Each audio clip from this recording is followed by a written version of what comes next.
Hey y'all, welcome back. Today we're checking out why isn't cycling normal in London? Me? Cycle in London? No! I'll die! You gotta be stark raving mad to cycle in London. I would cycle, but there are too many roads. I've tried cycling once, but there was a bus on the other side of the road. Ah! What's wrong with these people? Cycling is good exercise, it's free. Wow, I have to see that again. I've tried cycling once, but there was a bus on the other side of the road. Ah! What's wrong with these people? Cycling is good wrong with exercise, these it's free, it's fun, you can change your route as you please, you can park anywhere, it's usually faster than the bus, sometimes faster than the tube, and yet for some reason, cyclists in London are still a rare and strange breed. So, why isn't cycling normal in London? Is it to do with the way the streets were built? Or is it something embedded in our culture? Or is it a complicated and nuanced mixture of the two combined with several other surprisingly interesting factors that will take about 10 minutes to discuss?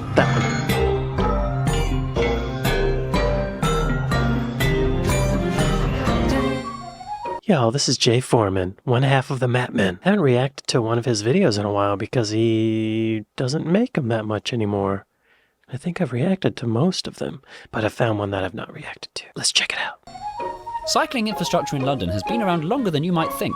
As far back as the 1930s, when hardly anyone drove, the wise town planners decreed that cars and bikes don't mix. New suburbs in Morden, Perivale and Romford were furnished with shiny, wide, segregated cycle tracks. Who? What? Morden, Perivale, and Romford. Never heard of them. Never heard of them. Morden. Show me on a map. Morden, UK. Where is that? Oh, okay. Southwest London, Perivale, UK. Where's that? Ah, Northwest London, and then Romford. Oh, Northeast London. Okay. We're talking all over London. So these places had bike lanes back in the day. New suburbs in Morden, Perivale and Romford were furnished with shiny, wide, segregated cycle tracks. The first of its kind was opened by Transport Minister Leslie Hoare-Belisha in 1934, but they weren't really used much. Cycling groups at the time hated Hang these on. so... What is... I don't get it. Okay. Leslie Hoare-Belisha. What's the significance of the space helmet? Leslie Shore-Belisha? Is that okay? Leslie... Hoare-Belisha. I got that totally wrong. Leslie Hoare-Belisha. Leslie, a British Liberal, then National Liberal Member of Parliament and Cabinet Minister. He later joined the Conservative Party. He proved highly successful in modernizing the British road system. Oh, okay. He was a brilliant speaker, a warm and engaging personality, a go-getter, and a persistent driver. Okay. A master of the unconventional or indirect approach, a patriot and a man of moral and physical courage. Not a great intellect, but an original, with a flair for imaginative gestures and for public relations. He also had personal weaknesses. He was a flawed man. I like him. Oh, wait. He was extremely self-centered and had a fine conceit of himself. At times he was accused of sharp practitioner or not, quickness of mind and tongue and transparent ambition to be seen to succeed made him vulnerable to smears. His over-assertiveness led him to appear inconsiderate of the feelings and views of others. Okay, sounds like a jerk, but it may not have been his fault, you know? He's a flawed human being. He grew up without a father, y'all. So what did this guy do? The first of its kind was opened by Transport Minister Leslie Hoare-Belisha in 1934, but they weren't really used much. Cycling groups at the time hated these so-called cycle tracks. They were worried that they'd be forced to use them and then banned from regular roads. Indeed, that's exactly what Leslie Hoare-Belisha wanted, saying that cyclists were the most dangerous people on the road today. So a cycling revolution never came, but a new revolution was just around the corner. Introducing the new car. Think you can't afford a car? Thanks to technology, the new car is more affordable than ever. You can afford the new car. With a new car, you can drive around in your new car. Do you like your new car? I love my new car.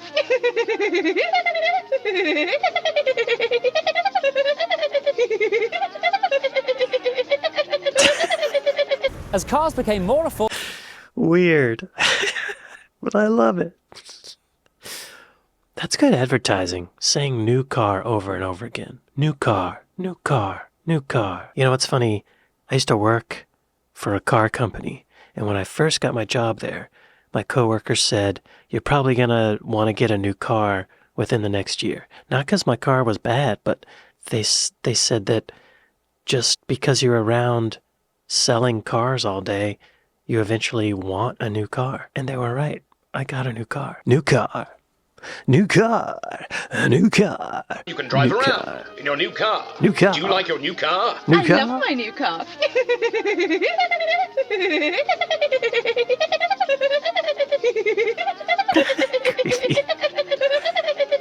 As cars became more affordable, the roads became more full of them. And so, the 1960s planners, in their finite wisdom, altered London's existing streets to make more room for cars, and cyclists were completely forgotten about. Historic Hyde Park Corner was turned into a massive scary roundabout where every lane is the wrong lane. How different would the world be if, instead of cars, we rode bicycles and just saved our cars for long trips, where a bicycle would be a ridiculous option, right? Like around the city. Yo, I'm in Los Angeles, if you didn't know. Not today, but the day before and the day before that, there was just this haze over everything. We all thought, oh, is there a fire? This must be smoke from a fire. But no, there was no fire. It was pollution. Straight up smog. Exhaust. From new cars. Disgusting. So I stayed inside. With my air filter on full blast. That's why I'm still alive today. Look at it. Look at this. Look at this. Look at this. London's existing streets to make more room for cars, and cyclists were completely forgotten about. Historic Hyde Park Corner was turned into a massive scary roundabout where every lane is the wrong lane. So was Archway, Elephant and Castle, Waterloo, and Hammersmith. Oh, wow. Westway was built. That horn triggered me because there's someone who lives on my street who speeds down the road and honks that horn. They have one of those. Da da da da da da da da da da da da da da. Anyway. Massive scary roundabout where every lane is the wrong lane. So was Archway, Elephant and Castle, Waterloo, and Hammersmith. Oh, they put in roundabouts everywhere. Look at that. Roundabout. I mean, I like a roundabout, but I don't know. About. Historic Hyde Park Corner was turned into a massive scary roundabout where every lane is the wrong lane. So was Archway, Elephant and Castle, Waterloo, and Hammersmith. The Westway was built, and nearly all the 1930s suburban cycle tracks disappeared, some becoming lanes for cars, others becoming parking spaces. Oh, man. Unsurprisingly, over the next few decades, the number of cyclists in London plummeted. Ow! This They terrifying died. video from about 1984 and a half, which, believe it or not, is trying to promote cycling in London, shows just how treacherous and horrible life on two wheels had become. terrifying. They're It not was wearing cars helmets. won, cyclists dead. They're not wearing helmets at all. That's so funny. Look at that. That's supposed to get people to want to ride bikes. Wow. Let's see that bit again. In London plummeted. Ow! This terrifying video from about 1984 and a half, which, believe it or not, is trying to promote cycling in London, shows just how treacherous and horrible life on two wheels had become. It was cars won, cyclists dead. Yeah. Meanwhile, in Europe, cities like Amsterdam, which in the 70s had similarly lethal roads to London, not to mention a few dead children, decided to do something brave. Over the next 3 decades, the historic streets were totally transformed to prioritise pedestrians and pedals. Cars were banned from some streets, and new, segregated, wide, uninterrupted, smooth cycle paths were built in the lanes where people used to drive. Yo, let's do that. Los Angeles. I'm looking at you. New York, I'm looking at you. Los Angeles, though. Because I'm selfish. Let's do this.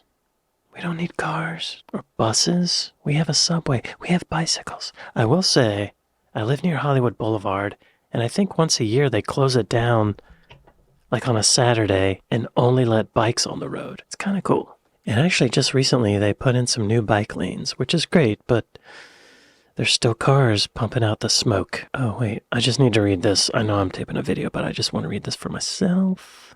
Wait, crap, no, crap. Portion of Hollywood Boulevard has received new protected bike lanes as Los Angeles tries to improve pedestrian safety. The 2.1-mile stretch of the roadway between Virgil Avenue and Gower Street replaced on-street parking with protected bike lanes as part of the Access to Hollywood plan.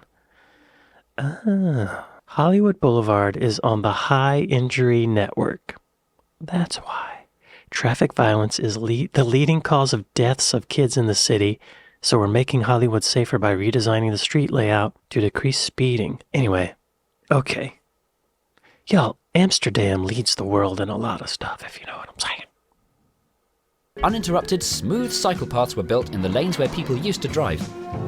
Turning Amsterdam inside out wasn't easy, and it didn't happen overnight, but eventually cycling became the normal, default way of getting around, and it was cars that had to learn to wait their turn, keep out of the way, and go the long way round. Is he in Amsterdam right there? Now that doesn't mean that the Dutch are bike-mad cycling enthusiasts. That's a bit like saying that everyone in Britain is obsessed with vacuum cleaners just because everyone's got one. In Holland, the Netherlands, there's no such thing as a cyclist. These people are teachers, doctors, lawyers, students, systems analysts, chartered quantity surveyors and porn stars. Interesting. So why didn't this happen in London? Actually, it's quite hard to say. Maybe it's because we Brits have always been overly attached to our cars. Wow. In the 80s, cars were a status symbol. Margaret Thatcher famously probably said, A man over 30 who finds himself on a bus can count himself a failure. This meant that politicians and planners who wanted to make cycling better always did so with their hands tied behind their back. They couldn't do anything to get in the way of our lovely cars. Another possible reason is Y'all, same in America. We're addicted to cars. Addicted. I love cars, though. I mean, I gotta say, they're cool. They're fun. I like the design. I like the functionality. He went to Amsterdam just for this? Well, Jay, I'm sure not just for that. Not just to make the video. I think Jay might be partying a little bit in Amsterdam. You know what I'm saying? Red light district. Red light. Margaret Thatcher famously probably said, A man over 30 Famously, who finds probably. himself on a bus can count himself a failure. This meant that politicians and planners who wanted to make cycling better always did so with their hands tied behind their back. They couldn't do anything to get in the way of our lovely cars. Another possible reason is the way London was run for so many years. After Thatcher abolished the GLC in 1986, cycle infrastructure and the like was provided by London's 32 bickering boroughs. So there What's the GLC? The Greater London what? Council. That's a vague name. The top-tier local government administrative body for Greater London. It replaced the earlier London County Council. So that the Greater London Council organized London. It's a local government administrative body for Greater London. But then Margaret Thatcher said, no, that's not right. Split it all up into separate separate it all so they don't have any power. My name is Margaret Thatcher. That's what she sounded like. After Thatcher abolished the GLC in 1986, cycle infrastructure and the like was provided by London's 32 bickering boroughs. So there was no one to provide a citywide shift in culture. But that would all change in the year 2000. For the first time, London had an assembly. Okay, so with the administration all severed up and broken apart, it was tough to make citywide change, he says. This makes total sense. It all change in the year 2000. For the first time, London had an assembly and a directly elected mayor with the power and budget to think big. Ken Livingstone and the newly formed Transport for London, or TfL, had to tackle London's chronic congestion and pesky pollution, and they saw that cycling could play a vital role. Nice. Although late to the party, with the right investment, London had the potential to become a cycling mecca just like Amsterdam. After all, It's got the same climate, it's flat, mostly, the streets are wide enough, and most journeys in London are a perfectly bikeable less than 2 miles. Awesome. it was totally doable. They had to do it soon, and they had to do it now. Nearly more than 7 years later, Ken Livingstone stole an idea from Paris, the cycle hire scheme. Docking stations were to be planted all over central London, with bikes that were too heavy and conspicuous to want to steal, and anyone with a bank card and a pair of legs could hire them for a small fee. It took until 2010 for the scheme to finally get going, by which time London had a new mayor whose idea it wasn't, giving the scheme the misleading but memorable and durable nickname Boris Bikes. They were an instant smash, popular with locals and wobbly tourists alike. They helped promote the idea that urban cycling wasn't just for lycra-clad enthusiasts, but for everybody. Great. With so many new wibbly-wobblies on the road, it was more important than ever that London had safe streets to cycle on. And so, that very same year, along came the mayor's most boldest plan so far, the cycle superhighways. This was a new special type of bicycle motorway for commuters that was long Okay. distance, clearly labelled, and painted luminous bright blue to match the colour of Barclays, who were sponsoring the whole thing. 12 really? cycle superhighways were planned, numbered like hours on a clock, radiating out from central London. Great. The first to open in 2010 was CS7, which went over the underused Southwark Bridge, squiggled around Elephant and Castle, and followed the Northern Line all the way down to Collier's Wood. Next came CS2, which went east from Aldgate through Whitechapel and up to the future Olympic Park at Stratford. But were these superhighways any good? No. Although very well signposted in a lovely shade of blue, there Brilliant. This is a comedic genius we're looking at here, y'all. I love Jay Foreman. I have to see that again. Although very well signposted in a lovely shade of blue, there was nothing to physically separate cyclists from passing cars, buses and lorries. Sometimes the blue paint would stop abruptly or merge with a bus lane or fill up with parked cars. Yeah. Timid new cyclists, the very people this scheme was designed to make feel safe, didn't feel safe at all. The sound her head made when it rattled, I'm afraid for Fill her up with parked cars. well-being. Timid new cyclists, the very people this scheme was designed to make feel safe, didn't feel safe at all. More worryingly, new-ish and confident-ish cyclists were lulled into a false sense of security. They'd start on an easy bit, and then, when the blue paint ran out, splat. Venera Minakhmatova, a 24-year-old Russian businesswoman, was killed by a lorry at the notoriously inadequate Bow interchange. One of 5 cyclists to die on the capital streets in just 2 weeks. 2 weeks.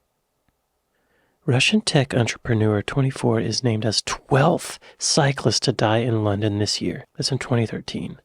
This is the tech entrepreneur who became the latest cyclist to die at the notorious Bow roundabout.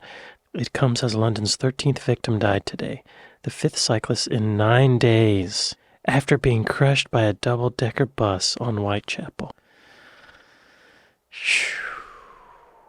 Venera Minakhmatova, a 24-year-old Russian businesswoman, was killed by a lorry at the notoriously inadequate Bow interchange. One of 5 cyclists to die on the capital streets in just 2 weeks.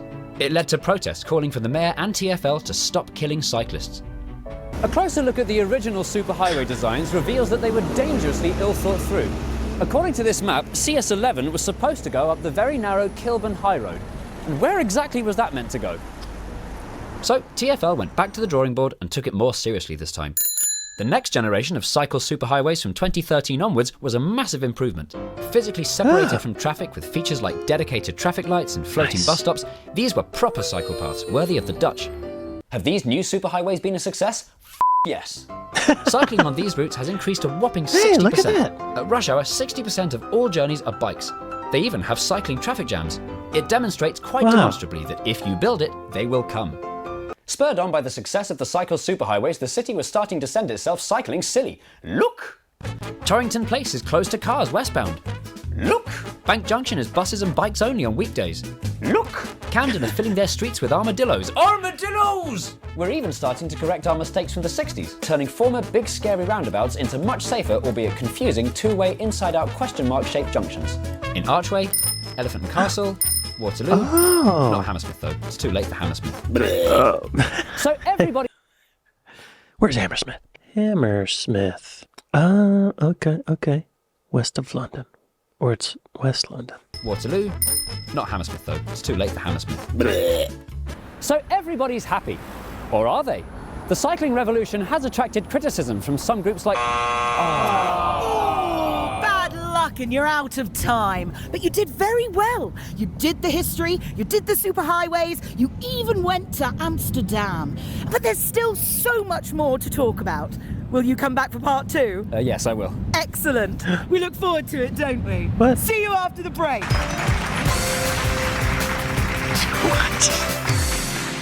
What's happening? Hello, one of the following 2 things is true. 1, Skillshare is a great online learning community for creators. Or 2, if you flap your arms very, very, very, very fast, you can fly. Let's find out which one it is.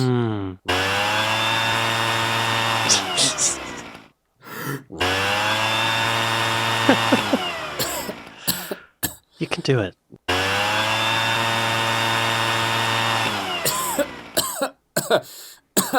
Well, there you have it. Skillshare is an online learning community with more than 17,000 classes for creators. If you like making things on the internet like videos or animations or illustrations or podcasts or music, Skillshare is a really good way of learning how to do it really well. Also, premium membership costs less than $10 a month, which is the sort of money you'd lose down the back of the sofa and barely notice. Hey, what happened to that less than $10 you had last month? Don't care, I think it went down the back of the sofa. That's a waste you could have spent on unlimited access to Skillshare. I've used Skillshare and I really liked it, and so's Paul. Hey Paul, what's your favourite thing on Skillshare?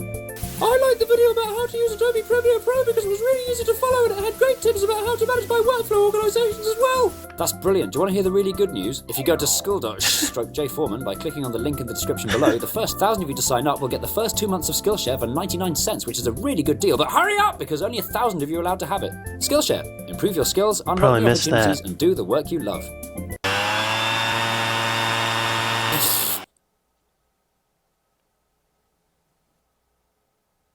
Skillshare. Oh, but, where's the rest of the video? Y'all be sure to go to Jay Foreman's page and like and subscribe. Yeah, bikes and cars don't mix. I know this video is a few years old. 6 years old. But what's the story now? From 2000 to 2012, the number of daily journeys made by bicycle in Greater London doubled to 580,000. Is it still happening? Wow. Okay. I'm looking at the number of deaths and the serious injured, and people are definitely cycling more in London, but they're also dying.